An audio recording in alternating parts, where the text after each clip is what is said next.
Thank you for agreeing to do this podcast interview with us today. It's a pleasure to have George Tziralis from the OpenFund in Athens today with us. And so the first question in this series of podcasts directly to you is, maybe you can tell us in a few words what OpenFund is and what is the story behind it. Yeah, absolutely. First of all, thank you for having me. And this is a great opportunity, so I do thank you for that. Well, the OpenFund is a seed capital fund, an investment vehicle, if you may, which provides small amounts of money and big amounts of support in new innovative technology startups. How it all started goes like this. We were having our own startups back then, let's say about 4 to 5 years ago. Our own software, innovative technology startups. And at the same time, we were wondering if there are people with similar interests like us in the local ecosystem, if there are any other people trying to create their own startups out there. Okay. We started a series of events called Open Coffee, in which the recipe was quite clear. We would just like to meet up with other people sharing the same interests in technology and entrepreneurship. So our startups failed, but the events went big, and we realized that the very same problems that we were facing and eventually led to the failure of our own entrepreneurship attempts were pretty much the same across the ecosystem. And these problems actually were the lack of early stage funding, with which, let's say, a couple of founders would be able to fully commit into turning their ideas into products and then companies. And B, the lack of proper advice, of world-class advice, if you like, that will enable those young entrepreneurs to reach their true potential by helping them in those many issues that they are not really capable at or really experienced at. So we realized that those two were the bottlenecks, for the local ecosystem to move ahead, to move forward. And we try to figure out a way to provide a solution to these problems. And this is how the OpenFund got created. So we initiated our efforts 3 years ago when we launched the first version of the OpenFund. So we ended up raising, let's say, about $500,000 in capital and making this available to entrepreneurs. And we ended up receiving more than 300 applications from around, and finally making 8 investments in 8 new companies. And that was during the last couple of years. Now, some of those companies have actually closed. Some others, however, are going pretty well, and we are quite happy with the final result. So we are pretty close in launching the second iteration of the OpenFund within actually the next very few days. Okay, and how would you say, how do you differ from other similar initiatives in the entrepreneurial ecosystem, both in Greece and abroad? What do you think sets you apart? Yeah, actually, when we first started, there wasn't a similar vehicle, let's say, addressing the very same problems, at least in the region. Back then, we were the second accelerator in the whole Europe. So we were trying to solve a problem that was ours back then, and we couldn't be able to find a decent solution. So what we think we do differently is that we take a lot of risk and we partner with entrepreneurs from day one. For example, when no product or even no demo is in place. Okay. So this is we consider this a good value proposition for us, and at the same time, maybe the most important part of this differentiation is that we consider ourselves entrepreneurs, and we work very close with the people that we partner with. So, for example, when we pick a company, for the first few months, we spend, let's say, about a day per week working with this company. Mm-hmm. A lot of added value on the table, and we try to assist and support the entrepreneurs by providing them with whatever they are not really good at. Their most important asset, which is their time, into what they know to do better, and actually, for example, focus on product development rather than doing legal and accounting and, let's say, international business development, or try to build a network of people to take further. This is part of the value that we bring on the table, and we think that there aren't that many similar offerings out there. Now, let's go a bit more specific. We know that information technology, for instance, creating applications, appears to be an area that attracts a great deal of attention from young entrepreneurs, both in Greece and abroad. I don't know if, as OpenFund, you have had any experience with information technology startups, but do you think you can distinguish some particular trends in information technology or in the app market sector? Yeah, first of all, let me clarify that we only partner with companies focusing on software. Ah, perfect. Okay. So anything within the triangle of internet and mobile applications and software stuff is within our reach. Now, there are some good reasons why technology is a great place and a great vehicle to take your company further down the road. And especially software, that is. And for example, among them is that the most basic cost that one needs to bear with when creating a software technology company is actually her own time. So you don't need, for example, to have a big office to pay for inventory at the beginning, or pretty much anything apart from your and your partner's time. Mm-hmm. And at the same time, the barriers are much lower, for example, in creating a software product and distributing it across the globe, rather than consider an option with a more material, let's say, parts. I wouldn't like to highlight some very specific trends. Mm-hmm. For example, mobile definitely is one of them.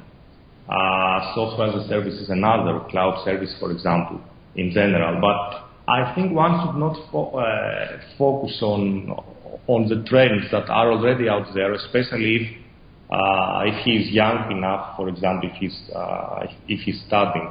But try to see, try to perceive, try to understand the processes and problems that are still out there unsolved, and try to leverage technology not as an end in itself, but as a tool in order to create more efficient solutions into well-existing problems out there.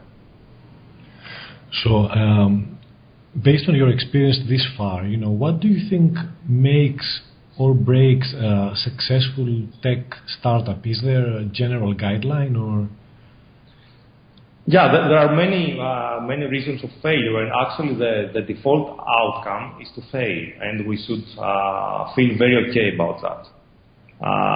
You cannot actually succeed if you don't have, let's say, a few smaller failures before. But instead of highlighting some specific reasons for succeeding or failing, I think it is better to highlight the core criteria that we focus on before we make a selection. And especially for the level of the stage of maturity that we refer at, very early stage companies, typically without even a first prototype of product. What we focus on is actually the team. We Okay. value the team, and we consider founders being the most important asset of a new company. And we put great focus on picking the right founders, on trying to figure out if those founders have market knowledge of the industry that they are targeting at, and if they consist of a complete team, bringing, for example, both technology and business expertise on the table. Right after founders, the second important criterion is the market size. It doesn't make sense to create an offering that only targets a very small, a very niche market, in which the best case scenario is to end up with a family business. At least this is not a venture-friendly investment. So we are very much interested in companies that trying to solve quite big problems, addressing in very big international markets. After the product comes in the third place. We, of course, are interested in products which bring a level of innovation to the table. And as I mentioned before, we do not consider technology as an end in itself. But we deeply believe that with the help of technology, we can provide much better solutions to many problems out there. And we do think that a great number of opportunities still exist.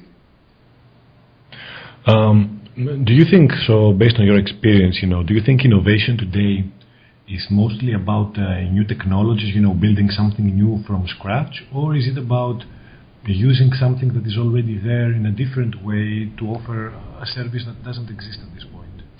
I think that the limits aren't entirely clear, and I wouldn't suggest that someone needs to put much focus on this distinction. As I told you before, one common issue that we face, especially with people with a strong technology background, is to consider technology, to try to come up with solutions in order to improve technology per se and not actually solve a problem out there. Mm-hmm. I see. So this is a general comment that I would like to make. So if you had to give, a single advice to young aspiring entrepreneurs, students in the tech sector, what would it be, Well, I think the best advice is to try to figure out what you essentially love doing, and try to focus and take some risk by focusing on that. If you are really excited about what you're up to, I think you will be persistent about it, and a number of issues will take good care by themselves down the road. So I would suggest to anyone interested in, for example, consider the option of creating his own company and starting up rather than looking for a job. I think that it is very important to be able to figure out something that really excites him, and think big, baby. For example, I think it is essential for an entrepreneur to truly believe that he can come up with something that maybe it's irrational at first sight, and it is very, very ambitious by nature. Mm-hmm. So this is one advice, and please take into account that I'm not that experienced after all, and first of all I am sharing my own story so far. And in this context, I truly believe that, for example, what we're up to right now is something that we couldn't think of a few years before. But we put hard work, and we truly committed into that. And if you work hard, be excited about what you are doing, and be committed about that. Taking some risk on doing this rather than, let's say, other more easier options. Then time takes good care of you down the road. And how do you think universities can contribute to this process? Well, first of all, I think that universities need to have a clear role about informing their community on the various options that are out there. There are no, let's say, single directions on where one wants to go. So I think that by, let's say, broadening the vision and the way of thinking to the people of their community, they do a great service to their students and maybe to the society at large. Okay, so last question and we can close the discussion here. What does one need to do to apply to OpenFund, when he or she starts their own startup company? What is the process? Yeah, actually, those interested can just take a look at our website, which is theopenfund.com. Okay. The selection process is very straightforward, and everything starts with an online application in our form with a short number of questions having to do with the team, the market, the innovation that the product brings into the pictures, and stuff like that. Okay, so Mr. Tziralis, thank you very much for the time you've devoted to this podcast discussion with International Hellenic University. Yeah, I thank you very much, and I would also like to share my email to answer any more specific requests than any listener might have, which is my initials, gt@theopenfund.com. Perfect. So thank you very much once again, and it was a pleasure having you here talking about Greek startups and technology sector in general. Thank you as well. Thank you.